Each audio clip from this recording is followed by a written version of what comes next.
Vamos a empezar ahora. Bienvenidos y bienvenidas a esta mesa redonda de las cátedras de ciberseguridad de la Universidad de La Laguna. Hoy contamos con la participación de 5 ponentes magníficos en esta mesa redonda, pero antes de presentarles, para aquellas personas que no conozcan las cátedras de ciberseguridad, les voy a comentar un poco cuestiones generales sobre las 2 cátedras de ciberseguridad que tenemos en la Universidad de La Laguna. Por una parte tenemos la cátedra de ciberseguridad con código C0665/23, me obligan a decir el código, que es fruto del convenio de colaboración suscrito entre el Instituto Nacional de Ciberseguridad, el INCIBE, que todos conocemos, y la Universidad de La Laguna, bajo una iniciativa que se realiza en el marco de los famosos fondos del Plan de Recuperación, Transformación y Resiliencia financiados por la Unión Europea Next Generation. Ya he cumplido, ya lo he dicho. Además, esta cátedra de INCIBE se realiza con la importante colaboración de la Cátedra Vinter de Ciberseguridad de la Universidad de La Laguna, que es una iniciativa de la empresa Vinter, que es una iniciativa que además lleva ya varios años y que tendrá futuro, espero, en los próximos años. Y el objetivo de esta cátedra, de la Cátedra Vinter, es estrechar la colaboración de la empresa con la Universidad de La Laguna y en particular con nuestro grupo de investigación, el grupo de criptología, para desarrollar actividades tanto de formación como de investigación y de divulgación, ¿vale? Y apoyar, importante, el máster de ciberseguridad e inteligencia de datos, que fue quizás la primera razón por la que se creó la cátedra Vinter. Yo tengo el honor de dirigir ambas cátedras, así que quiero dar las gracias al INCIBE, que probablemente vea este vídeo porque ve todo lo que se publica de las cátedras, como por supuesto a Vinter, que tiene aquí presencia, por darme el honor de dirigir ambas cátedras. Así que sin más, para no extenderme, voy a dar paso a la mesa redonda, que va a quedar grabada para el canal YouTube de la Cátedra Vinter, que es el que tiene canal. Y les voy a presentar, voy a hacerle unas presentaciones muy breves de los 5 ponentes, entre otras cosas porque de algunos tengo muy pocos datos, así que igual les pido que se autopresenten algunas personas. En primer lugar, presento a Álvaro de Losada Torres Quevedo, que es el jefe de la Oficina de Coordinación de Ciberseguridad de la Secretaría de Estado de Seguridad del Ministerio del Interior. Vamos a recortar el título porque si no te tapa la cara. Sí. Él cursó estudios de Ciencias Físicas en la Universidad Autónoma y Complutense de Madrid, en la especialidad de Cálculo Automático, tiene un máster universitario de Ciberdelincuencia y es diplomado en Ciencias Policiales en la Universidad de Salamanca. Es comisario de la Policía Nacional y ha desarrollado pues muchas responsabilidades a lo largo de estos años en las áreas de información, policía científica, cooperación internacional, etcétera, etcétera, etcétera, etcétera. Así que muchísimas gracias por estar aquí, Álvaro, por participar, por aceptar nuestra invitación. Él es miembro del comité asesor de la Cátedra Vinter. Presento a Héctor Reboso, aunque creo que todos lo conocemos, porque él es director de Vinter Sistemas y Atlantis Technology, que son compañías pues bien conocidas en nuestro ámbito, en Canarias. Es consejero delegado de OneCyber, que en un momentito también mencionaré de otras personas que hay de OneCyber, y además es profesor asociado de la Universidad de La Laguna. No sé cómo lo hace para tener tantas actividades. Él es doctor ingeniero en telecomunicaciones y ha trabajado en muchos cargos en compañías como Alcatel, Caja Canarias, Banca Cívica, etcétera, etcétera. Gracias, Héctor, por estar aquí y por todo. Presento también a Alejandro González, que está a mi lado, a la derecha. Él es el CISO, director de operaciones de OneCyber, con más de 18 años de experiencia, aunque no sé, se te ve muy joven, ¿no? Para tener años de experiencia en TIC, Administración de Sistemas, Ciberseguridad. Tiene un máster y grado en Telecomunicaciones, muchísimas certificaciones en ciberseguridad y ha trabajado en entidades como CSA o INERSA, aunque no voy a nombrar competencias, ¿no? Antes de aterrizar en la empresa OneCyber, que es la empresa número 1 en ciberseguridad en Canarias. He nombrado la competencia, pero he dicho que esta es la número 1. Y esta empresa ofrece servicios como SOC para toda España, aunque otras personas como son Leandro Naranjo, que es responsable de alerta temprana de OneCyber, el SOC, con más de 8 años de experiencia en pentesting y nos va a contar luego anécdotas interesantes al respecto. Pues también es representante de OneCyber, y tenemos también a Jaime Álvarez, también bien conocido, responsable de seguridad informática de Vinter Sistemas, a quien también le agradezco muchísimo porque es uno de los miembros del comité asesor de la cátedra más activos, el que nunca me dice que no a evaluar premios y hacer todas las actividades de la cátedra, así que muchísimas gracias, Jaime. Y bueno, vamos a empezar con la mesa redonda.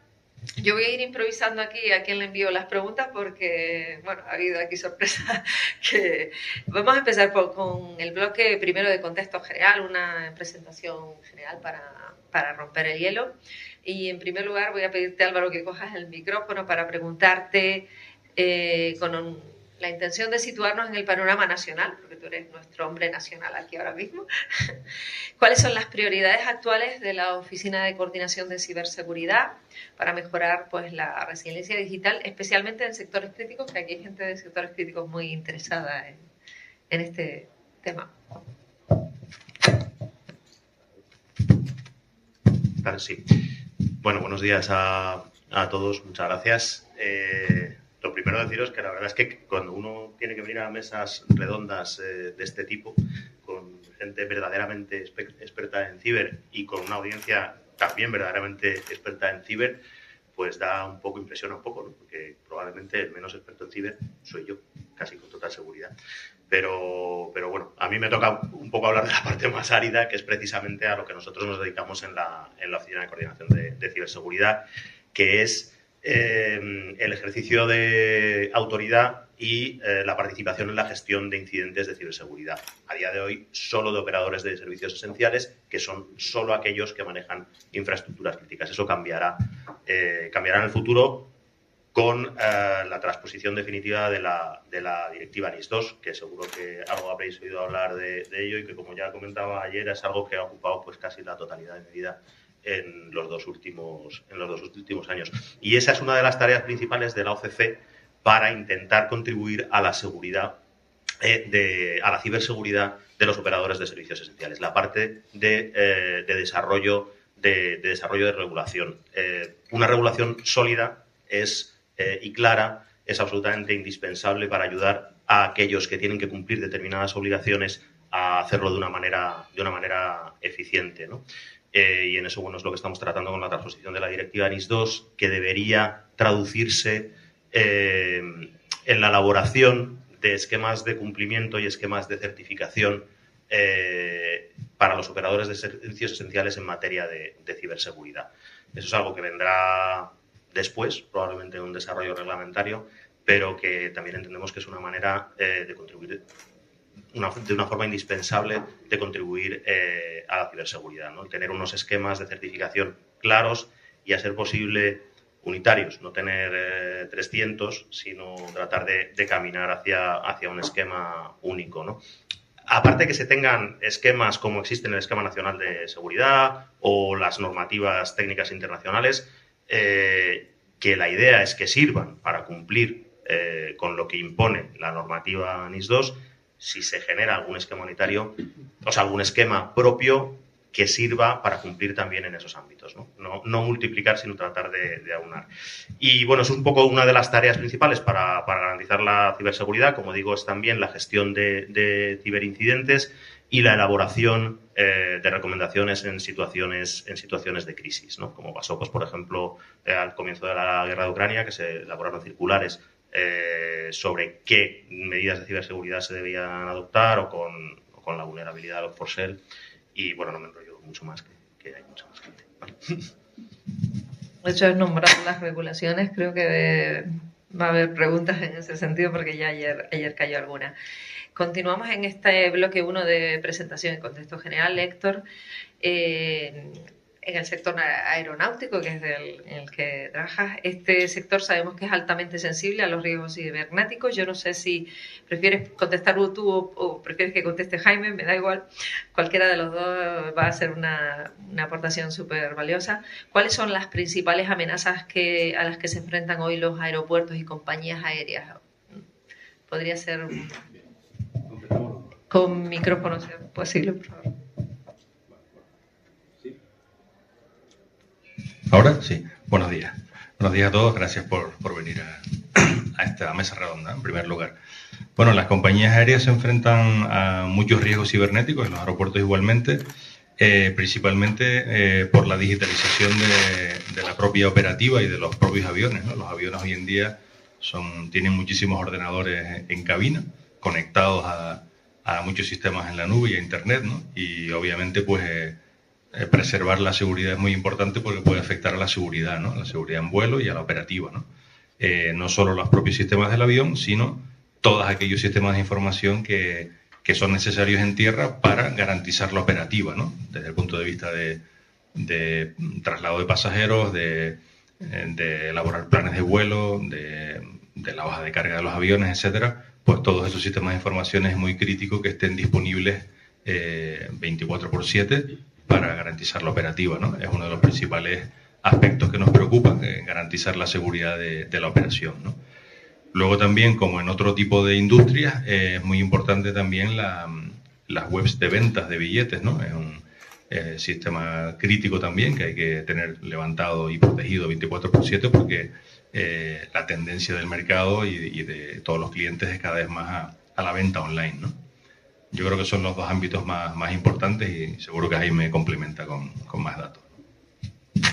Sí, bueno, yo creo que hay algo interesante que comentamos además ayer por la tarde en nuestro ámbito y es la diferencia que en español no existe entre los conceptos ingleses de safety y security.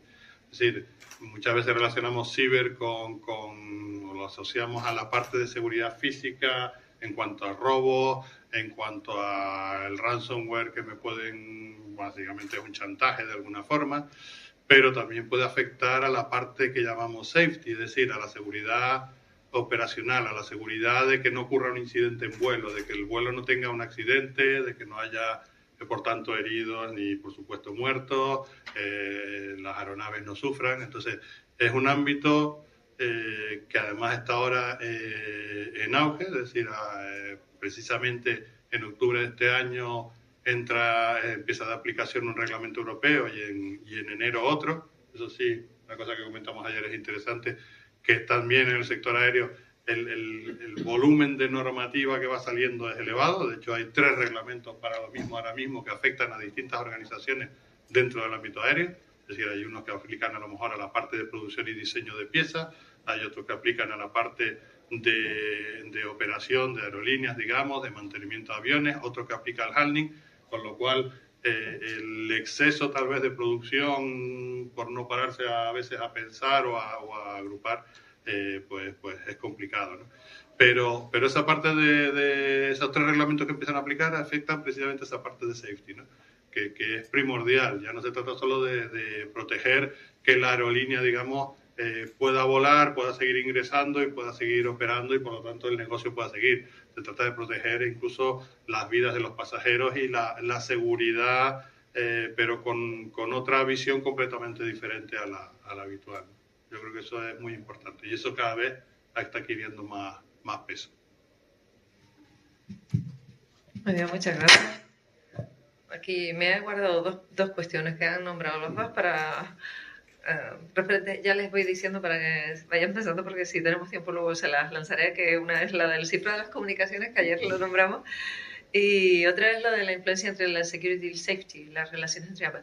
Pero yo luego lo pregunto, ¿vale? Si nos da tiempo cuando terminemos la ronda. Voy a continuar con Alejandro para seguir intentando conocer el contexto de cada uno. ¿Podrías contarnos brevemente qué hace tu empresa, OneCyber, o qué haces tú como CISO dentro de OneCyber? Buenos días a todos. Bueno, nosotros como empresa de ciberseguridad, también lo comentábamos ayer, nosotros somos exclusivamente empresa de ciberseguridad. No tenemos otros servicios como pueden ser de ingeniería, donde hacemos otra cosa, sino el personal está 100% especializado en ciberseguridad. Tenemos 2 equipos, tanto el Red Team como el Blue Team. El Red Team, que es el equipo ofensivo que se encarga de hacer temas de pentesting y ejercicios de Red Team. Y después la parte defensiva, pues tenemos como servicio principal la alerta temprana, donde se monitoriza la empresa y de una manera proactiva notificamos las alertas con su correspondiente investigación. Y después también damos otros servicios como puede ser ayudar a las empresas a certificarse en ISO 27001, NS. Realizamos también auditorías situacionales para saber empresas que quieren empezar a nivel de ciberseguridad, quieren saber cómo están, o incluso empresas que ya han iniciado, pues todos los años vuelven a venir para ver qué han mejorado, qué puntos débiles tienen, qué se les ha quedado atrás. Y después también damos servicios a nivel de oficina técnica. Hay empresas que tienen su área de informática, que no están especializados pues, en ciberseguridad. Los administradores de sistemas se encargan del mantenimiento de las infraestructuras y no tienen ese conocimiento especializado en ciberseguridad, porque al final es una rama, ¿no? Y pues nos piden ayuda pues, para todo tema de consultoría, que le ayudemos a bastionar equipos, pues todo ese tipo de servicios.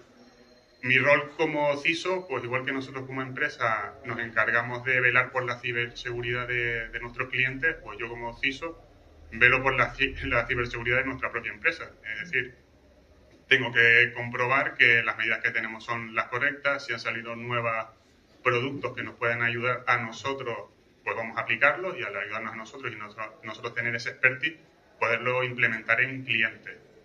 Hay veces que los fabricantes pues te van ofreciendo nuevos productos, nuevos servicios, te ofrecen una trial para que lo pruebes, y bueno, en mi puesto yo en concreto lo que hago es que esa trial a nosotros muchas veces no nos sirve, porque 30 días evaluar un producto de seguridad pues no es viable, necesitamos más tiempo, necesitamos darle funcionalidad, ponerlo, estresar ese producto para ver si es útil, y bueno, si al final es útil lo incorporamos a nuestra seguridad y después lo recomendamos a los clientes. No sé si Leandro quiere añadir algo al respecto, por ejemplo, sobre el nivel de seguridad, cuánta alerta temprana han tenido cuánto del servicio han tenido que proporcionar a las empresas y a las entidades públicas. ¿Cuál es la diferencia entre ambas del nivel de seguridad que se han encontrado? Lo que quieras comentar. Con respecto a la diferencia de seguridad entre unas y otras, yo creo que con respecto a la parte privada, digamos. Ahora sí. Vale. Con respecto a la parte privada, yo creo que sí son mucho más, digamos, predispuestos. Hay mucha más predisposición con respecto a invertir en lo que es la ciberseguridad. Aunque invertir en ciberseguridad todo el mundo sabe que es un poco complicado, porque siempre inviertes en algo que no ves a priori, salvo cuando aparece algo. Y con respecto a la operación de nuestro SOC, pues bueno, tenemos varios clientes y de momento todo parece que funciona genial. Los clientes están contentos con el servicio y la verdad que, bueno, la operación del servicio en sí es algo que se va llevando cada día, al fin y al cabo. Los técnicos están familiarizados por parte con todas las infraestructuras en sí de todos los clientes, para que en el momento en el que tengan que monitorizar algo en concreto, pues toda la infraestructura les resulte familiar y sea más fácil, digamos, que tratar con esos datos. Y a nivel ya después informático, no vemos que haya a priori ninguna diferencia entre parte pública o parte privada, porque la mayoría se apoyan, digamos, que en tecnologías similares. Y bueno, y con respecto ya después a la operativa con el cliente, pues sí que hay distintas ¿cómo se llama?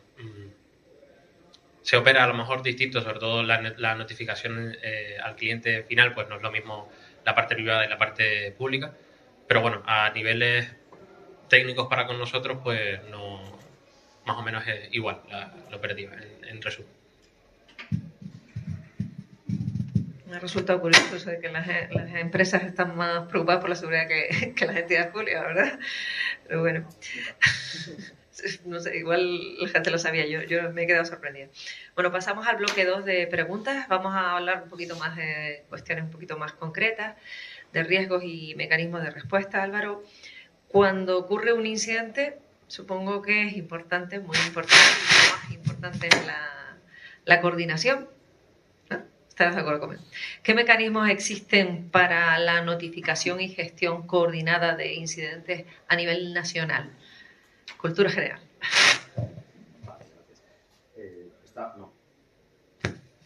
Sí.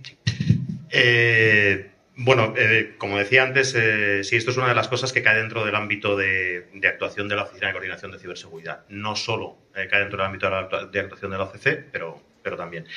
La coordinación de incidentes y de notificación de incidentes se hace a varios niveles, ¿no? Hay un primer nivel, que es el nivel de respuesta inmediata de gestión técnica del incidente, que lo llevan a cabo los centros de respuesta a incidentes de ciberseguridad, los CSIR. En concreto, los CSIR nacionales de referencia. Hay 3 en España: el INCIBE-CERT, el CCN-CERT y el SDEF-CERT del Mando Conjunto del Ciberespacio. Están básicamente divididos por comunidades de referencia. El INCIBE-CERT tiene como comunidad de referencia a los operadores de servicios esenciales del sector privado. El CCN-CERT tiene como comunidad de referencia el sector público, y el SDEF-CERT tiene como comunidad de referencia aquellas entidades que tengan impacto en la defensa nacional. Nosotros, ¿cuál es nuestro papel? Pues nosotros no somos un CSIR de referencia, pero sí participamos en esto. La OCC opera de manera conjunta junto con el INCIBE-CERT siempre que un incidente afecta a una entidad crítica, y a día de hoy todos los operadores de servicios esenciales son además gestores de entidades críticas por cómo se configuró la directiva NIS-1. Y entonces el CSIR de referencia, en el caso de que un operador crítico se vea afectado, está operado de manera conjunta por el INCIBE-CERT y por nosotros. Y luego, en cuanto al sector público, debemos participar en la coordinación de todos los incidentes que afecten a cualquier infraestructura crítica o operador que gestione infraestructuras críticas, sea público o privado. Por encima de eso, el CCN-CERT tiene un poco de papel director, porque es el responsable de actuar en situaciones, de coordinar la respuesta técnica en situaciones de especial gravedad, y siempre en coordinación con nosotros si afecta a algún operador crítico. Y por encima de eso, ese es el nivel de CSIR, está el nivel de autoridad, que se ejerce a día de hoy pues casi en exclusiva por la Secretaría de Estado de Seguridad, por la OCC, por lo que digo, por cómo quedó configurado. Eso cambiará con la NIS-2, pero con la NIS-1 quedó configurado que todos los operadores de servicios esenciales son aquellos que gestionan infraestructuras críticas. Y por mencionarlo brevemente, para nosotros es muy importante, dentro de la coordinación de incidentes, que se lleve una coordinación también con la otra respuesta que se produce en casi cualquier ciberincidente. Casi cualquier ciberincidente intencionado, ciberataque, pues es a la vez una actividad delictiva, y por tanto, además de la respuesta técnica de los CSIR, va a generar siempre una actividad de respuesta penal, de investigación de fuerzas y cuerpos de seguridad del Estado y Fiscalía y Autoridad Judicial. La OCC, digamos que tiene el papel de puente entre ambas respuestas. Y bueno, eso ya daría para mucho tiempo, pero es una de las cuestiones en cuanto a generación de inteligencia que nosotros consideramos relevantes, que siempre haya una cierta coordinación entre las dos respuestas que se desatan.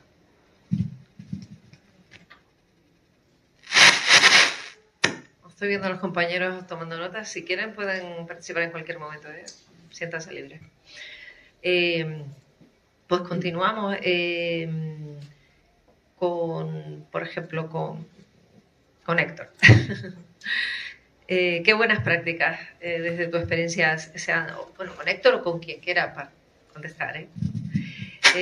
Yo, por facilitar, dirijo la pregunta a una persona, pero si otra persona quiere contestar, también puede.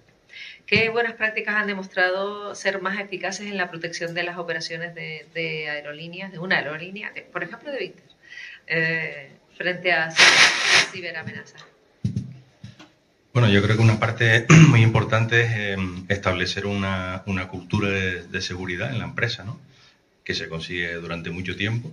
Es muy importante la concienciación de los empleados, la formación, y establecer un sistema de gestión basado en la mejora continua, ¿no? Ya sabemos, la ciberseguridad como estado final no existe al 100%, nunca estamos del todo seguros, pero es importante tener esa cultura de mejora continua, de entrenamiento permanente, ¿no? de formación continua, para ir estando un poco a la par que los malos que nos atacan, ¿no? O sea, yo creo que una parte importante consiste en asumir y que la organización entera sea consciente de lo importante que es la ciberseguridad, y que los equipos técnicos estén en permanente formación y evolución, ¿no?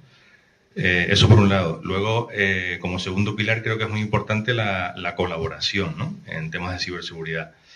compartir información de amenazas, estar en la Red Nacional de SOCs, ¿no? Compartir información de fabricantes, de los centros de inteligencia, como comentaba Álvaro, ¿no? de los CSIR de referencia. Es muy importante, ¿no? El intercambio de IOCs, de amenazas, etcétera. Y por último, desde el punto de vista técnico, por lo menos en nuestra experiencia, lo que creo que es distintivo y significativo, aparte de las medidas técnicas que todas las empresas solemos tener, ¿no? De firewalls, antivirus, etcétera, es tener un servicio de alerta temprana, es decir, tener un servicio que monitorice permanentemente las amenazas y los ataques a la infraestructura y que te avise de forma temprana es muy relevante porque ataques tenemos al día decenas de miles, ¿no? Como es habitual. Toda empresa que tenga webs publicadas a internet, etcétera, pues tiene miles de ataques. Lo importante es enterarte lo antes posible para poder reaccionar. Eso yo creo que es desde el punto de vista técnico muy importante porque lamentablemente muchas veces nos encontramos con clientes que te llaman cuando ya les ha entrado el virus, ya les ha cifrado los datos, les ha cifrado la copia de seguridad incluso. Entonces ya restaurar la operación y el negocio de esa compañía es mucho más complejo que si puedes enterarte a tiempo y paliar o retener el ataque pues, lo antes posible, ¿no? Siempre me resulta bastante curioso escuchar el uso del cifrado en ransomware para el mal, o sea, para lo que es el ataque, ¿no? Normalmente se suele usar la criptografía para defender. Bueno, Alejandro, seguimos hablando de principales riesgos. Bueno, Alejandro, Leandro, me da igual. ¿Cuál es, se han nombrado aquí varios ataques, varios tipos de riesgos, y cuál sería el principal riesgo de ciberseguridad con el que suelen llegarles a ustedes en la empresa? Ransomware, no sé. Bueno, principalmente, y las estadísticas están ahí, el ransomware está dentro del top 2, porque el ransomware y phishing, el uso combinado de los dos. Y como bien comentaba Héctor, justo la semana pasada nos llamó una empresa, le había entrado un ransomware, le había cifrado todo el servidor, justo lo detectaron cuando llegaron a la letra O, entonces todo lo anterior se había cifrado y ya habían asumido la pérdida porque los backups los habían hecho justo en el servidor que estaban cifrando. Entonces asumieron la pérdida completa, no iban a pagar el rescate y los pocos datos que pudieron sacar era del servidor que habían reemplazado en 2023 y lo tenían guardado. Entonces sacaron ese ordenador para poderlo reemplazar. Ya habían asumido la pérdida y nos contactaron. Nosotros hicimos una búsqueda muy rápida y el problema había sido que tenían el servidor, el puerto del Samba, expuesto en Internet. Entonces alguien lo vio, le puso el ransomware y a volar. Bueno, pues si hubieran tenido a alguien que estuviera velando por la seguridad, pues no hubiera pasado. Pero justo al día siguiente nos pasó exactamente lo mismo con otra empresa. Les había pasado no lo mismo con un servidor expuesto y demás, pero bueno, le habían entrado, le habían cifrado todo y bueno, eran dos ransomware que no había vacuna, no había forma de acceder y bueno, asumían la pérdida y tenían que volver a empezar. Muchas empresas, sobre todo pymes y pequeñas empresas que no invierten o no tienen capacidad de invertir en ciberseguridad, pues al final se ven abocadas a cerrar. Las pérdidas económicas o tener que volver a empezar todo, la propia reputación de la empresa se ve afectada y no pueden llegar a sufrir, a pasar ese bache. Entonces, bueno, y si ya mezclamos el phishing con ransomware, pues ya es la combinación perfecta. Como bien comentaba Héctor, es importante que las empresas tengan conciencia en ciberseguridad. Nosotros hemos dado una serie de charlas y prácticamente que el 90% de los asistentes pues no saben que consiste un ransomware o que ellos pueden participar en que el atacante entre. Es verdad que se ponen muchísimas medidas de seguridad. Vamos a imaginarnos un castillo donde tenemos un montón de arqueros, tenemos un foso lleno de cocodrilos y la puerta que nos permite entrar o salir es el usuario que hace así y entra. Pues exactamente lo mismo. El usuario tiene que ser consciente que es la primera línea de defensa, aunque también es la primera línea de ataque, porque todos los objetivos, debido a esa mejora que se está haciendo en el perímetro, es muy complicada de pasar, que no son el target preferido, porque siempre va a haber un despiste, vamos a hacer clic en un correo malintencionado y van a abrir la puerta a los malos. Entonces, bueno, tenemos que volcar, usar charlas, concienciación, no solo a nivel técnico, sino a nivel de dirección, usuario final, pues para darle la vuelta y que no sea el eslabón más débil de la cadena, sino el eslabón más fuerte, ¿no? En la primera línea de defensa. La concienciación es fundamental, aunque realmente al final, en cualquier momento te pueden coger con la guardia baja y pinchar. Esto ocurre. Pero sí, pero hay que por lo menos que el 90% de los casos no pinches, no piques. Bueno, vamos al bloque 3 de estrategia y evolución. Álvaro, quería empezar de nuevo contigo, te toca siempre empezar los bloques. En este contexto, compartir información, como ya lo adelantó Héctor, colaborar y compartir información es fundamental, que supongo que luego hablaremos de los pros y los contras de compartir información, pero bueno, aquí la pregunta es, ¿qué rol juega la inteligencia de amenazas compartida entre sectores estratégicos? Sí, pues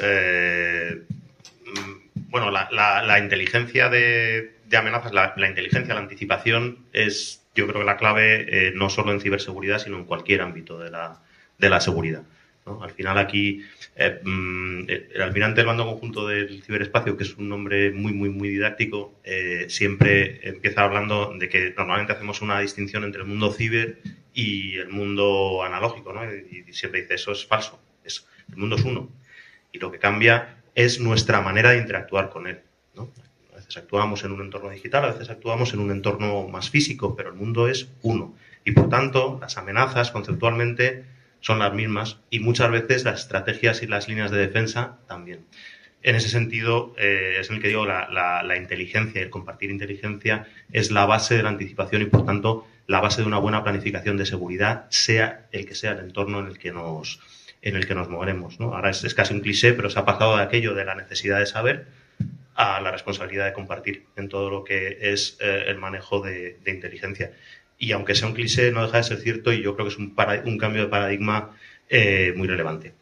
Y de una manera un poco más práctica, en este sentido, precisamente, inteligencia de amenazas es en el que yo me refería antes, que es fundamental el papel de encajar las dos respuestas frente a los ciberataques, frente a la cibercriminalidad, tanto la de respuesta técnica como la respuesta de investigación, porque habitualmente van en paralelo y en ambas se genera un montón de información que es valiosa para el otro campo.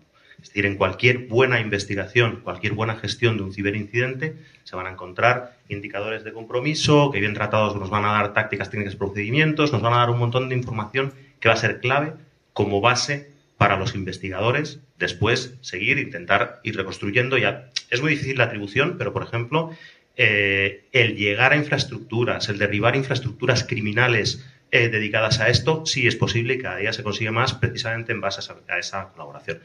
Y luego una retroalimentación de eso, porque en las investigaciones penales se encuentra un montón de información sobre los procedimientos de ataque que son valiosos, muy valiosos para que tanto los responsables de ciberseguridad de los organismos oficiales como las propias víctimas se beneficien de ese saber que se ha ido acumulando. En ese sentido, entendemos que es fundamental. Un ejemplo, para nosotros es una de las actividades que realizamos, de las que estamos particularmente contentos, y es que muchas veces recibimos precisamente de investigaciones en curso a distintos niveles, nacional e internacional, sobre ataques inminentes, ¿no?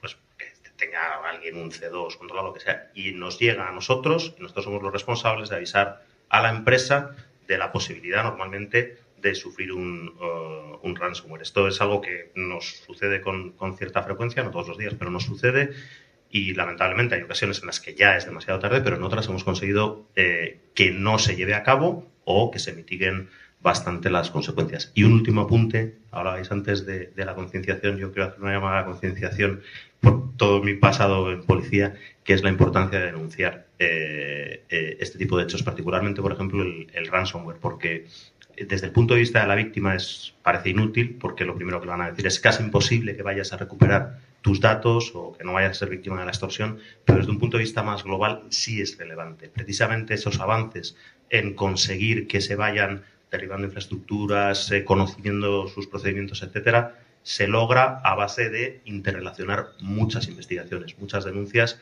y es la única manera, como digo, de avanzar en un campo en el que sin colaboración global no vamos a ningún lado. Y no me rollo más. Bueno, encantado. Realmente has sacado un tema aquí que la semana pasada estuve justamente comentando. Bueno, luego lo digo, pero es el tema de las denuncias. Me lo he apuntado para luego. Bueno, vamos a seguir con lo que teníamos previsto. Y voy a saltar a Jaime. Por ejemplo, Jaime o Héctor. Eficiencia, seguridad. Ahí está siempre el dilema, ¿no? El desafío que hay siempre entre sacrificar eficiencia, experiencia de usuario frente a la seguridad. ¿Cómo se suele equilibrar la ciberseguridad con la experiencia del cliente, la eficiencia operativa? ¿Dónde encuentran el equilibrio? Normalmente no es fácil, supongo. No es fácil, ¿no? También lo primero que tienes que tener claro es de qué tipo de sistemas y de qué tipo o qué posible impacto tiene el que ocurra algo con ellos o no. Es decir,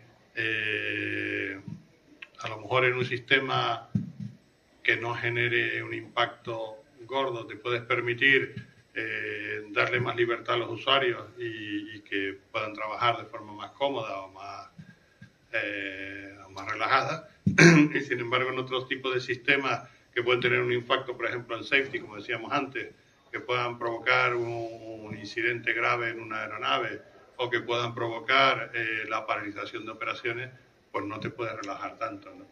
Entonces, ese es un aspecto crítico a la hora de valorar la balanza. Al final, más que llegar a un balance, a decir, oye, le doy igual peso, tú en ocasiones tendrás que dar más peso a la seguridad por el tipo de riesgo que estás asumiendo y el tipo de impacto y lo que puede ocurrir si hay un incidente. Y sin embargo, en otros ámbitos, pues puedes inclinar más la balanza del lado del usuario, ¿no? Pero además es un juego dinámico, porque como bien decía, me parece que fue Héctor antes, la seguridad no es un estado, no es una situación permanente. La seguridad es un proceso, está continuamente cambiando, las amenazas cambian, los sistemas cambian, la importancia de los sistemas cambian, y es completamente dinámico. Entonces ese juego no es hoy lo fijo aquí en este umbral y ya me quedo tranquilo. Tienes que estarlo reevaluando continuamente, esa mejora continua que se hablaba también antes, también hay que aplicarla aquí. Es decir, no es algo que puedas decir, lo fijo y ya me quedo tranquilo, el usuario trabaja cómodo, pero es que a lo mejor ese sistema el día de mañana pasa a ser un sistema crítico. O al revés, un sistema que era crítico deja de serlo, ¿no? Porque pasa a ser un sistema histórico, ya no te aplica a lo mejor a las operaciones, no te afecta, y simplemente queda como un sistema, digamos, para consultar un histórico. Es decir, no hay una respuesta mágica aquí. Yo la verdad es que no creo en eso de las respuestas mágicas, ni puedes crear a lo mejor alguna regla general, pero tienes que evaluar muy bien cada caso. No puedes dar un consejo que sea aplicable a todos. Yo por dar algún apunte, ¿no? Por también dar, digamos, jugar una base a favor de la tecnología, ¿no? Es verdad que muchas veces las políticas de seguridad que son necesarias tener en las empresas, en las organizaciones, pues pueden significar para el usuario, bueno, pues incomodidades, ¿no? Recordar contraseñas, cambiarlas cada cierto tiempo, la complejidad de las contraseñas, todo este tipo de cosas, ¿no? Pero también es verdad que las herramientas han ido evolucionando, ¿no? Por ejemplo, el doble factor, creo que hoy en día hay tecnología que lo hace muy fácil de utilizar, está asumido en las organizaciones y ya no representa un problema como pudo representar hace ya un tiempo, ¿no? Cada vez se procura también más que todas las aplicaciones informáticas de una organización trabajen con una única identidad, ¿no? Con single sign-on, de forma que el usuario tenga que tener una sola contraseña para acceder a los sistemas, ¿no? Y no tenga que memorizar 15 o 20, ¿no? Entonces, todos estos proyectos y estas iniciativas que sabemos que están ahora desarrollándose a nivel también normativo para tener una única identidad digital e incluso basándonos en biometría, etcétera, creo que van a ayudar mucho a facilitar, ¿no? y a romper a salvar esa brecha que existe ahora mismo entre la experiencia del usuario y la seguridad, ¿no? Eso es importante. Se ha notado que eres profesor de la asignatura de identidad digital. Ahí ha metido conceptos de la asignatura así sin darse cuenta. Muy bien. Sin darse cuenta, ustedes, él sí se dio cuenta, yo también. Bueno, vamos a preguntar, por ejemplo, Alejandro, Aleandro, como quieran, igual quiere empezar él. Antes, frente al aumento constante de amenazas, ¿cómo ha ido evolucionando la estrategia de ciberseguridad de las empresas y de las entidades públicas, aunque dicen que las empresas están más preocupadas? ¿Cómo han ido evolucionando? ¿Llevan años los dos ahí trabajando en OneCyber, enfrentándose a los problemas de seguridad que están teniendo las empresas y las entidades? ¿Han visto una evolución en cómo afrontan la ciberseguridad las empresas y las entidades? El que prefiera contestar antes. Pues realmente nosotros lo que hemos visto es que empresas que ya han pasado por esa transformación digital, llevan tiempo trabajando con la tecnología, este tipo de empresas tenían un esquema tradicional de defensa basada en el perímetro y de tipo reactivo, y ahora, viendo las nuevas amenazas, pues se han pasado al proactivo, como habíamos hablado. No solo meter monitorización y mejorar los sistemas de detección, sino también la parte de concienciación y formación al personal, porque tradicionalmente afectaba la parte de sistemas y se han dado cuenta que efectivamente es algo que la ciberseguridad involucra a todo el mundo. Las empresas privadas pues tienen mayor maniobrabilidad a la hora de adquirir alguna nueva tecnología. En el caso del sector público pues hay más problemas porque se tienen que articular pues concursos para poder optar a esas tecnologías, y ahí sí que vemos que es un poco más ajustado, ¿no? Cuando llegas a alguna empresa y le ofreces algún tipo de producto que puede ser útil, le presentas una demo, sobre todo de qué manera le puede ser útil a la hora de mejorar la seguridad, pues bueno, no hay tantas dificultades como en el sector público. No sé si Leandro quiere...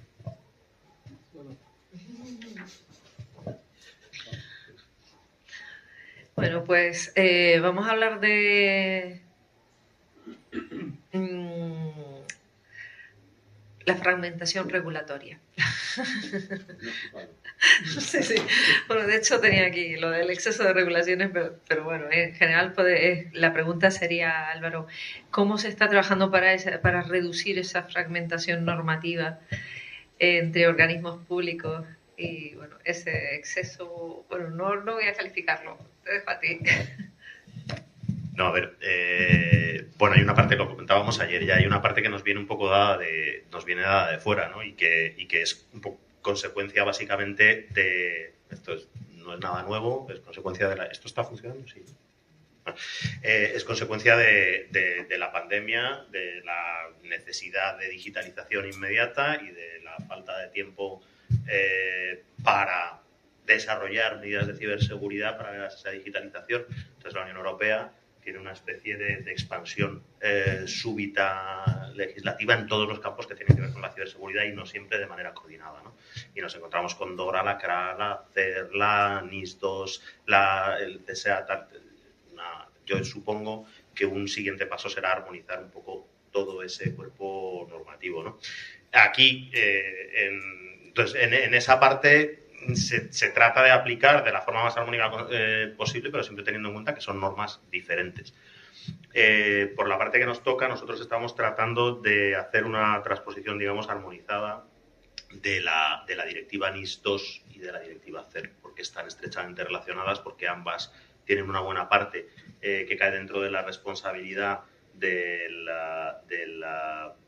Ministerio del Interior, y entonces, bueno, se está tratando de además limar algunos aspectos que hasta ahora pues eran un poco lo que hablábamos en la falta de ventanilla única, duplicación de notificación de incidentes entre el CNPIC y la OCC. Entonces, yo creo que con la transposición de las dos directivas en paralelo eso va a quedar bastante armonizado. Y otra cosa, ya lo apuntaba antes, en lo que estamos poniendo mucho hincapié durante el proceso de transposición, es que después dejar un poco el marco sentado para que en un posterior desarrollo del reglamentario eso no florezca en una dispersión de marcos de certificación que no lleva a ningún sitio más que a crear pues distorsión y un poco de caos, ¿no? Precisamente que se tienda hacia unificar esa certificación y hacia simplificar el cumplimiento.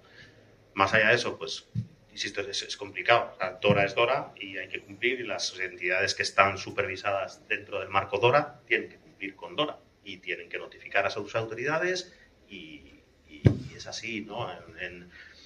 Y luego dentro de las propias autoridades no siempre se tiene la misma percepción dentro de autoridades para un mismo sector y no siempre, pero bueno, tratamos de armonizarlo lo más que podemos. Desde luego en CER y en NIS 2, que es la que ha caído dentro de nuestra responsabilidad, yo creo que queda bastante más armonizado de lo que estaba. Y ya lo último, dentro de la directiva NIS 2 se crea precisamente para para mejorar esa, o para luchar un poco contra esa fragmentación, se crea el Centro Nacional de Ciberseguridad, que es un organismo de coordinación y dirección. Porque lo primero que aprende cuando uno le ponen a cargo de algo que lleva el nombre de coordinación ahí es que nadie quiere que lo coordinen. Entonces, la verdadera manera de coordinar es que en un momento dado puedas decirle a alguien, dirigirle, decirle, oye, pues tienes que hacer esto, ¿no? Entonces, el centro no es un centro ejecutivo, quizás se podría haber sido más ambicioso, haber ido a un megacentro que tuviera también capacidad ejecutiva, control directo de los desiertos, etcétera. Eso yo creo que todavía es un paso que llevará un tiempo si es que llega, pero sí va a dirigir las actuaciones de los actores más relevantes en el marco de la ciberseguridad, y la misión principal, o una de las misiones principales de ese centro, será precisamente armonizar y unificar toda esa fragmentación normativa y hacerla más digerible y más sencilla para el sujeto obligado. Muchas gracias. Vamos a hablar del eslabón más débil, que ya lo nombraron antes. El eslabón más débil, sabemos todos que en seguridad es el usuario. Siempre es a quien hay que echarle la culpa, porque es que normalmente es quien la tiene, ¿no? Pero, ¿y los empleados de empresas como OneCyber? ¿Les podemos echar la culpa? Me refiero, ¿qué rol juega en este caso la capacitación, la formación del personal de las empresas y entidades en la protección? ¿Cuál es cómo se apañan en OneCyber para estar al día en formación? Bueno, pues nosotros, a mí particularmente, me gusta mucho lo que es la parte de dar formación, de concienciación, al fin y al cabo.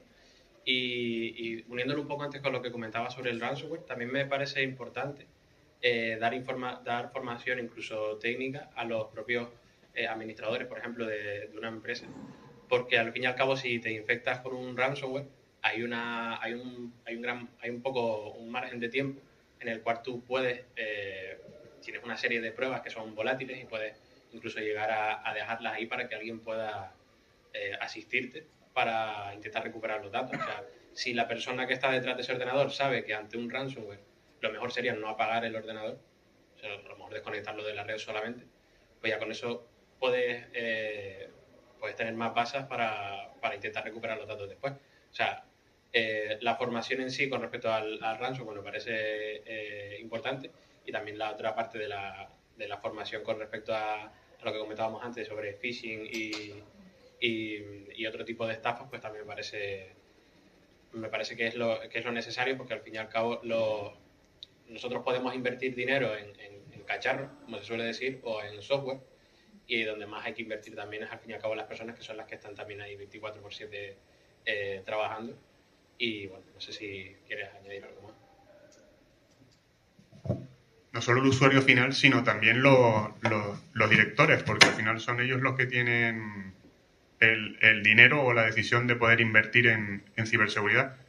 Hemos tenido algún caso de una responsable de IT que preparó un discurso de 1 hora para poder justificar a su CEO que iba a bloquear los USB. Tenía una serie de Q&A donde iba poniendo situaciones para decirle, mira, es que vamos a bloquear los USB, porque sabía que le iba a decir que no. Esa persona pues estaba concienciada, el CEO, y le dijo que sí. Entonces todo ese previo que había preparado para poder bloquear los USB pues no le costó nada. En muchos casos la dirección no está concienciada. Son los primeros en que le quiten los bloques de los USB, cualquier tipo de restricción, y eso es importante, que estén concienciados, que sepan que también pueden ser víctimas, aparte van a ser un objetivo claro, como el típico ataque al CEO para intentar suplantar identidad. Y si son conscientes de los riesgos que hay para su empresa y los riesgos económicos que puede llevar, eso va a ayudar mucho al área de IT y también les va a ayudar a la hora de conseguir inversión para mejorar los sistemas. Nada, también hay que enseñarle.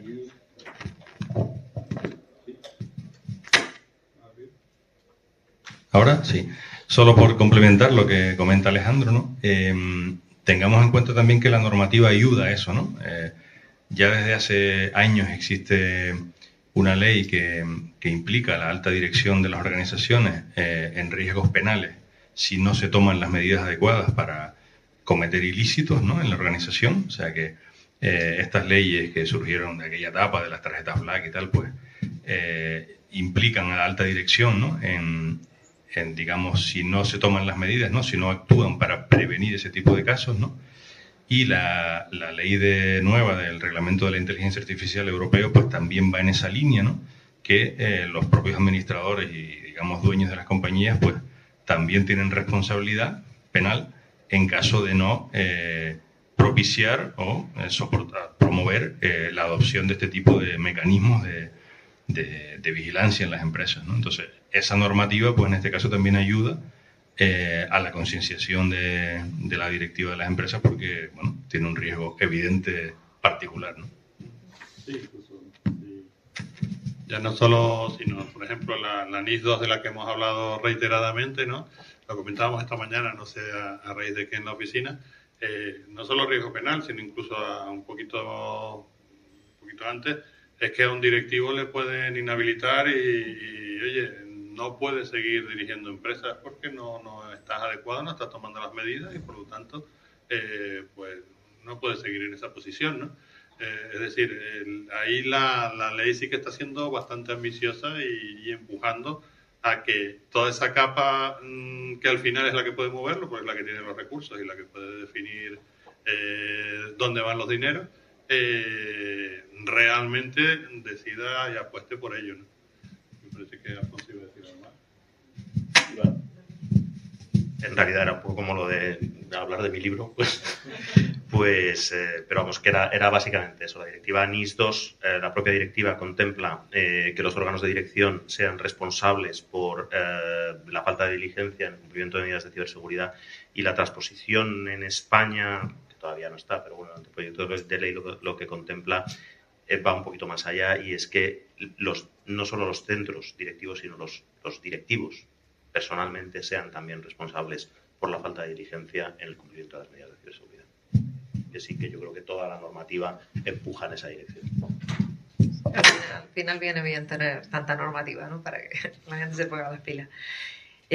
Hablemos de talento. Talento en ciberseguridad. La falta de talento en ciberseguridad es a nivel internacional un problema, a nivel global.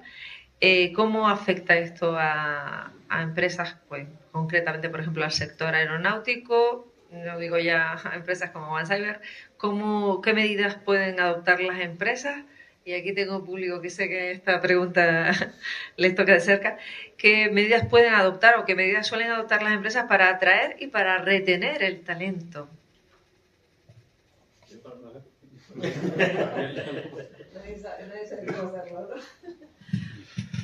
Bueno, a ver, la medida, está claro que hay una escasez de talento, ¿no? Que hay mucha necesidad, es una de las tecnologías que está requiriendo mayor demanda, ¿no?, de empleo y mayor desarrollo, igual que la inteligencia artificial.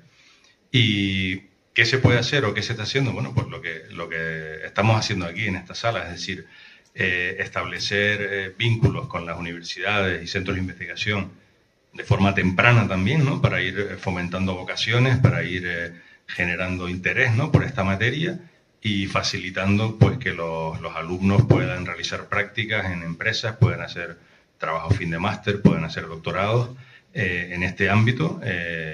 Pues las empresas también, pues, por ejemplo, con instrumentos como cátedras, pues ir financiando ese tipo de actividades para lograr que exista una base y un interés, ¿no? y que se salgan egresados suficientes para cubrir esa demanda en el mercado, ¿no? que hay. Yo creo que el mecanismo es ese, ¿no? Y bueno, pues prueba de ello es este máster que tenemos en la Universidad de La Laguna de ciberseguridad e inteligencia de datos, que no recuerdo qué edición estamos ya, si es la 7ª, pero bueno, los números están ahí, ¿no? Es todo un éxito, cada año tras año hay más alumnos, creo que se llenan las plazas, si no recuerdo mal, ¿no?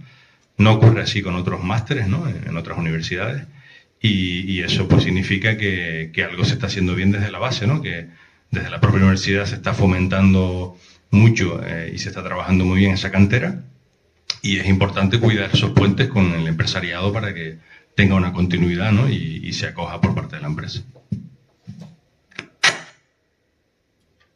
Sí, como es nomenclatura de básquet, cantera, creando cantera. Sí, realmente el máster va bastante bien. Yo como directora del máster da mucho trabajo, pero los resultados son buenos, y tengo que decir que en gran parte este máster sobrevive y va bien gracias al apoyo de la Cátedra 20, o sea que es de bien nacida ser agradecida. Si no hubiera sido por ese apoyo, probablemente tendríamos muchos problemas, ¿no? Sigamos hablando ya en el último bloque, aunque todavía queda tiempo, pero luego daremos tiempo para que el público también participe, que les veo con ganas de lanzar preguntas. Álvaro, ¿cómo se articula la colaboración entre administraciones públicas, empresas privadas y el ámbito académico? Que ahora ya me llevo esto a mi terreno, en cuanto a todo lo que tenga que ver con la ciberseguridad. A ver, bueno, aquí hay distintos ámbitos de colaboración, particularmente la colaboración público-privada, dentro de ser indispensable, no siempre sencilla por los mecanismos de contratación de la administración, que son enormemente rígidos, ¿no? Yo creo que iniciativas como la de esta cátedra pues son un buen ejemplo de colaboración público-privada en el ámbito de la ciberseguridad. Dentro de la Estrategia Nacional de Ciberseguridad se creó como una iniciativa muy ambiciosa el Foro Nacional de Ciberseguridad, en el que me imagino que, porque yo creo que todo el mundo que está en algo de ciberseguridad de una manera u otra participa en ese foro. Es verdad que tiene 5 grupos diferentes de trabajo, nosotros estamos en uno de ellos, en el grupo de regulación, que probablemente es de los más complicados de llevar a cabo, porque es un grupo que tuvimos que cambiar el nombre. Iba a ser grupo de regulación, eso obviamente no es posible porque la corregulación público-privada no existe, y se cambió a grupo sobre regulación. Y bueno, han ido realizándose, hay una serie de iniciativas, se está elaborando en uno de los subgrupos pues una matriz de impacto normativo precisamente, que se presentará o se acaba de presentar en el trabajo de este año, que busca hacer un poco un macheo de armonización precisamente de distintas normas de ciberseguridad y ser una ayuda en una guía de cumplimiento. Entonces el foro es también una buena iniciativa. Las prácticas de alumnado, te decía que nosotros por primera vez estamos teniendo alumnos, es otra manera de fomentar la colaboración público-privada, y yo creo que es también indispensable la firma de convenios entre organismos de la Administración con responsabilidad ciber y universidades de cara al desarrollo al final necesitamos un montón de herramientas de investigación, de herramientas de ciberseguridad y de herramientas de investigación en materia de ciberseguridad y de cibercriminalidad. Hay herramientas comerciales, pero somos muy dependientes porque son herramientas, bueno, primero son herramientas carísimas y monopolizadas pues básicamente por 2 o 3 países, ¿no? Y no son de la Unión Europea, ¿no? Entonces tenemos ahí una dependencia, y la creación de herramientas tanto de ciberseguridad como de investigación en materia de la cibercriminalidad en Europa, yo creo que es algo que es fundamental, y que una de las formas de incentivar eso es los convenios entre administraciones con responsabilidad en ese ámbito y universidades, ¿no? Yo más rápido que volando me apunto aquí. Convenio de colaboración con la universidad. Me lo apunto. Ya he recibido mensajes proponiendo algo concreto porque nosotros estamos siempre abiertos a firmar convenios de colaboración. Sí, intentamos hacer ese tipo de transferencia desde hace unos cuantos años. Prueba de ello es esta cátedra y todos los convenios que firmamos con Vinter, con Atlantis. Bueno, para darle espacio al público y para improvisar otras preguntas que han surgido, yo creo que podríamos terminar con algo de las preguntas así formales, práctico, y en este sentido, yo no sé si son capaces, si pueden, si les permite el NDA compartirnos, Leandro, Alejandro, algún caso curioso, alguna anécdota, alguna situación con la que se hayan enfrentado en la empresa con algún cliente. No hace falta que digas el nombre del cliente si no quieres, pero algo que sea así. No lo puedo decir porque lo tengo aquí al lado. Es broma. Es broma. Nada, con respecto al tema de las anécdotas, yo creo que, bueno, soy el más joven de todos los compañeros y aunque solo llevo 8 años de experiencia, he estado tanto en el Red Team como con el Blue Team dentro de la ciberseguridad y tengo anécdotas un poco de los dos sitios. Con respecto al Red Team, sí es verdad que son unas anécdotas un poco más, ¿cómo se llama? Más apasionantes o como más de adrenalina. Y las de Blue Team son como un poco más de empatía. ¿Por qué digo esto? Porque las de Red Team, por ejemplo, una vez hicimos un pentest en una cadena hotelera y tenía un montón de puestos de pantallas repartidos por todo el hotel. Pues llegamos a tener acceso a esos equipos y todos esos tenían como una cámara, teníamos como una especie de gran hermano de todo el hotel, y eso está guay, si lo dices. Y con respecto a lo del Blue Team, pues sobre todo anécdota del tema de un caso de ransomware que afectó a una pequeña empresa, y nada, estuvimos, bueno, esto ya fue a título personal antes de estar en OneCiber, pero estuvimos horas tirados en un CPD helados de frío, porque teníamos que revisar los logs de un controlador de dominio a mano, para ver exactamente por dónde se había movido el ransomware, para ver qué más ficheros estaban cifrados. Y claro, trabajas con los propios técnicos de la empresa que saben que a lo mejor, pues, bueno, no es por ser extremista, pero que a lo mejor tiene que ser a su empresa porque no pueden recuperar los datos. Entonces es un poco como más trato de persona con los demás. La de Red Team, pues estás tú ahí con tu capucha, con tus compañeros de Red Team y como que está como un poco más aislado, ¿no? Y bueno, de anécdotas así de Red Team, que pueden ser las más curiosas, una vez cambiamos un hilo musical en un hotel y claro, puede ser gracioso, pero si cambias el hilo del hotel por algo que diga amenaza de bomba, pues te puedes imaginar lo que se puede liar en un hotel, ¿no? Bueno, después aplicaciones de máquinas expendedoras que puedes generarte tickets con consumo cero y puedes sacar todos los datos la comida que quieras en este caso. Investigaciones de OSINT, que a esto a lo mejor le sonarán, que puedes hacer investigaciones a altos cargos y cuando damos formación a estos altos cargos, pues pones toda esa información y ves las caras de la gente y dices, coño, pues no sabía yo que teníamos tanta información pública en Internet que te permite hacerte un retrato prácticamente de todo y mediante un phishing o un vishing o a través de la voz, pues puedes suplantar a esa persona. Y bueno, yo creo que por aquí, de las que me he apuntado, creo que no tengo ninguna más. Bueno, hemos hecho pentest también perdidos en África, como dato curioso. Y bueno, es prácticamente eso. A mí me gusta más ya con el tiempo dedicarme más a la parte de Blue Team. Y para mí son más enriquecedoras las experiencias de Blue Team, precisamente por eso, por el trato un poco con las personas. Y que al fin y al cabo les estás ayudando de un marrón que a lo mejor tú en ese momento te comes 8 horas, pero a lo mejor ellos ya llevan días trabajando con ellos, con un ransomware, por ejemplo, y demás. Quiero dar un poco esa reflexión ahí. No sé si tú querías comentar algo más o... Yo una anécdota graciosa es que nos contrataron para hacer un test de resistencia al phishing, el director de IT, y no que pusiera de vuelta y media a sus trabajadores, pero bueno, van a caer todos en el phishing. ¿Saben quién fue el primero en caer en el phishing? La persona que contrató el phishing.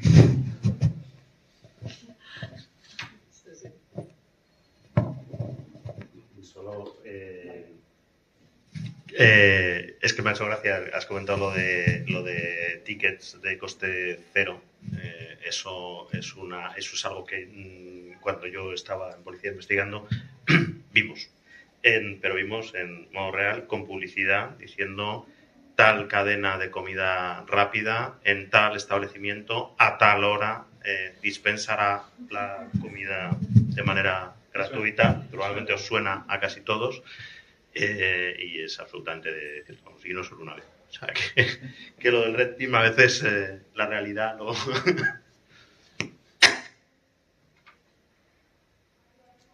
Comer gratis está bien siempre. De hecho, por cierto, luego tendremos comida gratis abajo, sin necesidad de hackeo ni nada, tendremos un pisco labi cuando terminemos. Quiero darle la oportunidad, además, aquí hablando de Red Team, Blue Team, sé que hay gente muy interesada en estas cuestiones. No sé si quieren preguntar algo, aprovechar que está aquí, que tienen... No se anima, la gente, el público no se anima. Bueno, pues nos quedan 10 minutos. No sé si quieren añadir algo o tiro de mis notas, las notas que he ido tomando. Y aquí improvisamos. ¿Quieren añadir alguna cuestión ya? Como dicen, a ver, tengo que pensarlo siempre, motu proprio. Me dijeron, se dice con 2 R's, propio. ¿No? Bueno, pues pregunto, cifrado de las comunicaciones. Ayer sacamos el tema y antes Héctor pasó por encima de las diferentes situaciones. De hecho, tenemos que tener una reunión sobre esto, a ver si sacamos más información. Vamos, si saco más información sobre problemas de seguridad concretos en el sector aeronáutico, cómo anda el nivel del cifrado de las comunicaciones en general, qué es lo que... Aquí, ¿cómo es? Cada uno se lleva ¿cómo se llama? Eso, el arriba de su sardina, pues mi sardina es el cifrado, pues yo la arrimo aquí. Sobre cifrado de comunicaciones, algo que puedan comentar o realmente, mira, está todo por hacer. Bueno, más que no me gustaría solo dejarlo en el cifrado de las comunicaciones, sino un poco haciendo evolución un poco histórica, ¿no?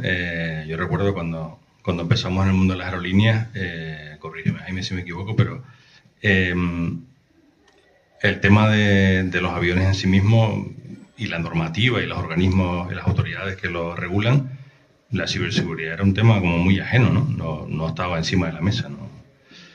¿Qué ha ocurrido? Que cada vez se han dado cuenta, ¿no? que puede afectar y afecta mucho al tema de seguridad y se ha empezado a regular y se ha empezado a unir esos dos mundos de seguridad física y ciberseguridad, ¿no?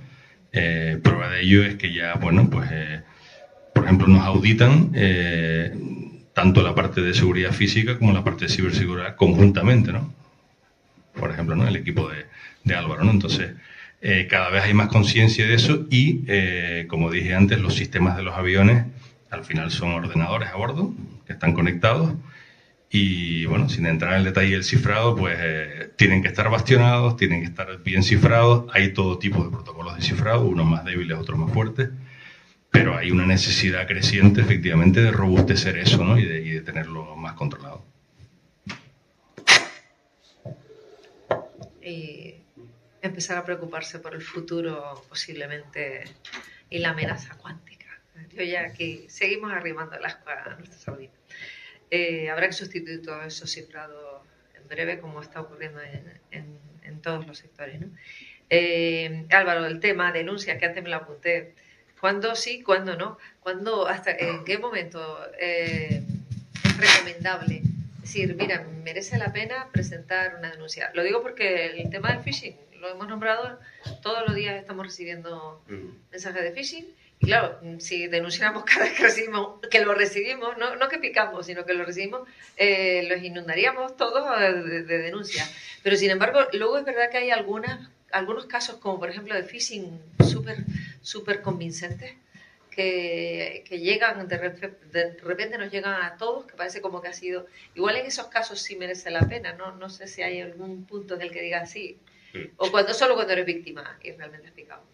A ver, en principio, hacer esa pregunta parece una pregunta muy fácil, pero hacer esa pregunta a un policía y más en público, no te creas tú que... Porque claro, la respuesta es cuando denuncio, siempre, por Dios, la denuncia siempre, ¿no?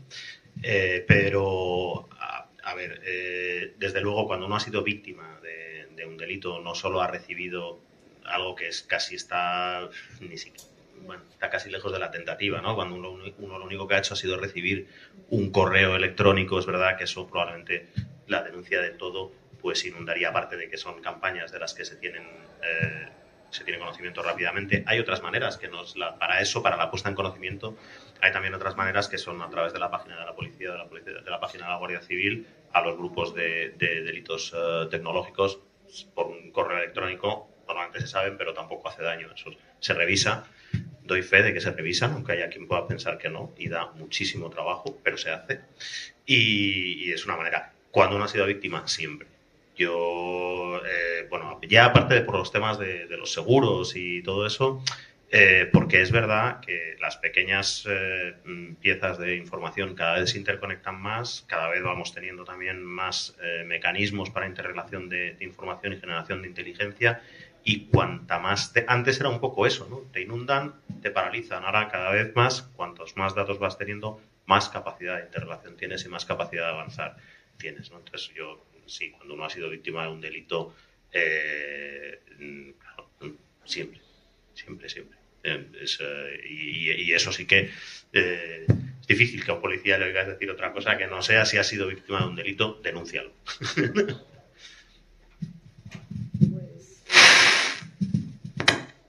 Yo tengo aquí más cuestiones, pero yo creo que quizás podemos ir... Yo quería hacer una última pregunta, Álvaro, si puede ser. Aprovechar la oportunidad de hacer una pregunta que igual no se puede contestar o habrá que matizar. Es más curiosidad que otra cosa, ¿no? Habitualmente cuando entra un ransomware en una empresa, ¿no? Pues suelen pedir un rescate, ¿no? En bitcoins o en otro tipo de monedas o en lo que sea, ¿no? Por nuestra experiencia sabemos que hay empresas que actúan correctamente, no lo pagan, denuncian, etcétera, etcétera. Lo ponen en manos del CSIRT y demás. Otras que sí lo hacen, ¿no? No sé si se puede conocer algún dato de cómo ha evolucionado en España ese tipo de situaciones, si es habitual que las empresas paguen rescates, si ha ido a menos, si va a más, si se puede saber algún tipo de estadística respecto a eso. La respuesta corta es no, pero no porque no se pueda decir, sino porque normalmente el que paga no te lo dice. Entonces es muy difícil tener una estadística. Uno puede hacer una estimación, digamos, pues por ejemplo, entre el análisis de fuentes abiertas de los principales grupos de ransomware, cuáles son sus publicaciones y el número de denuncias, y ver un poco el decalaje, y dices, bueno, pues una de las posibles razones que explica que no es que esté la denuncia, pero que no lo encuentres en la página de los malos, es que ha pagado. pero es especulativo. Entonces no hay una estadística cierta. No tenemos. Yo, cuando trabajaba en investigación de ciberataques, nuestra recomendación siempre era la misma: no pagar. No es delictivo en España pagar ransomware, pero la recomendación era no pagar porque no garantiza la recuperación de los datos.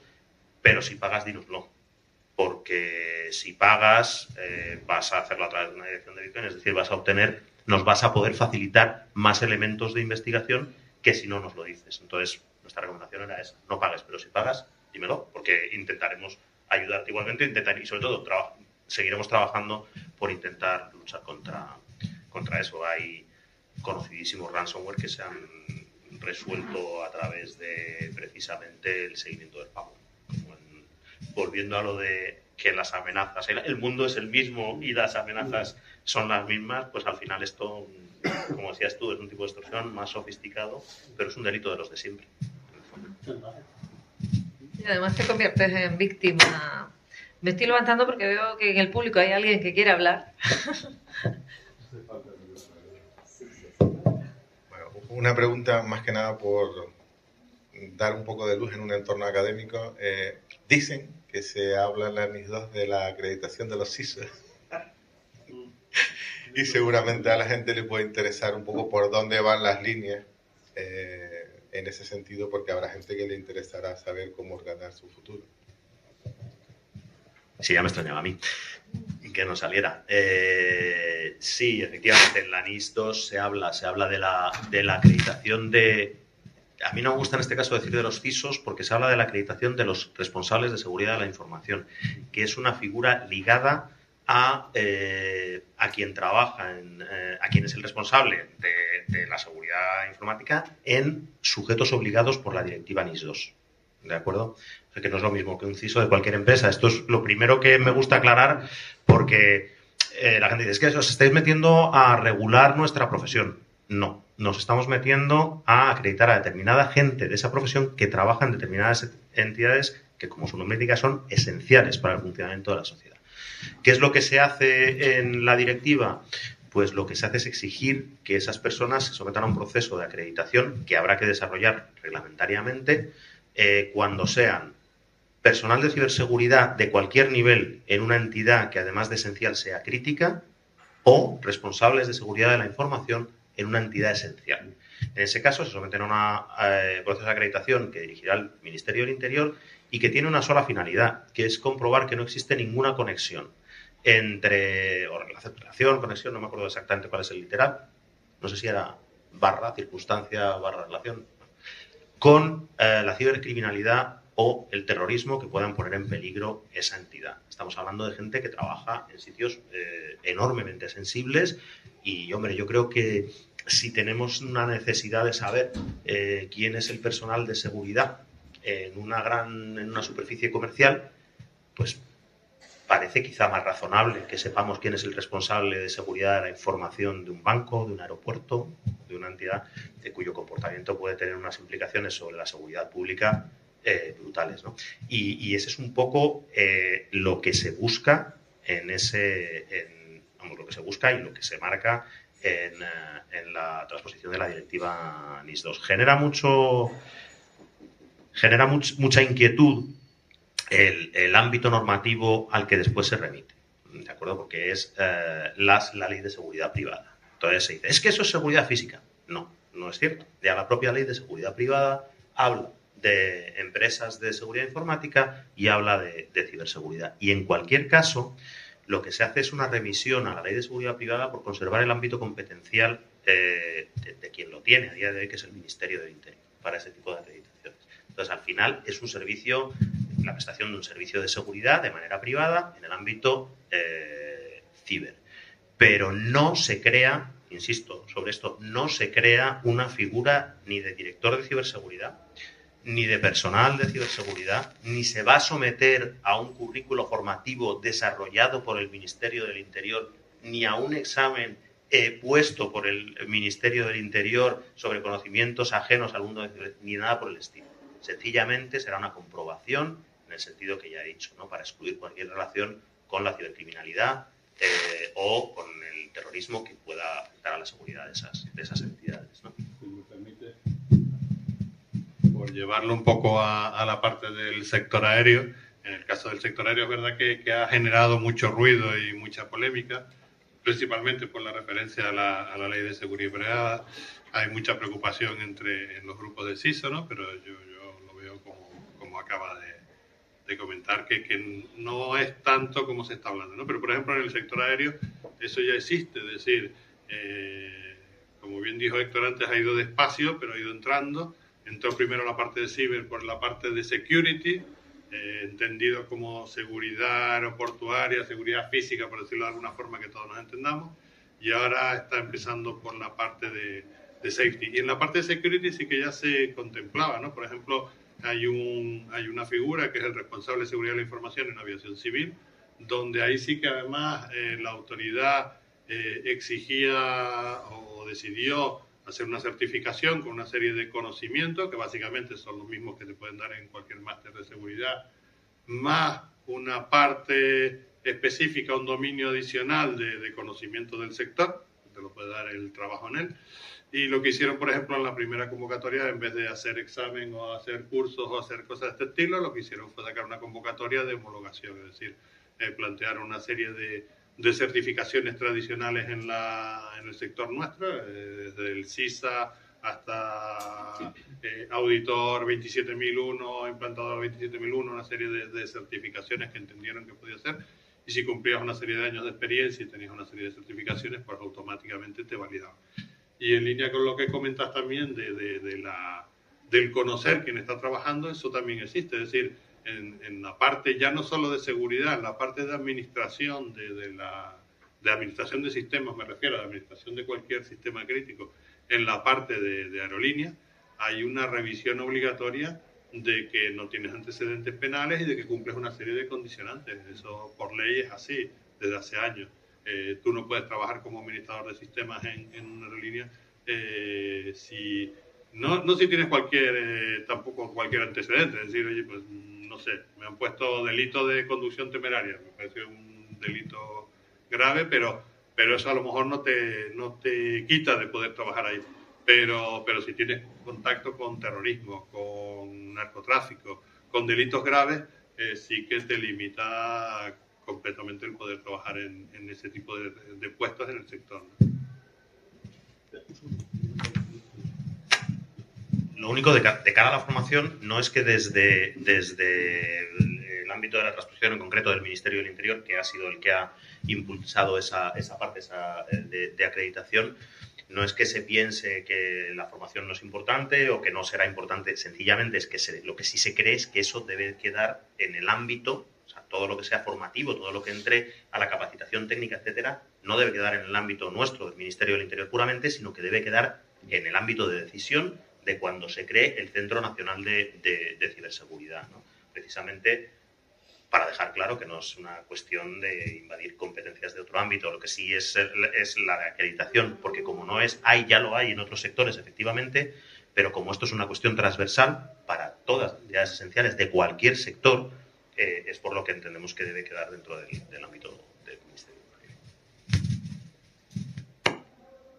Bueno, pues yo creo que con esto vamos a cerrar la mesa redonda dándole, por favor, un aplauso y muchas gracias a estos.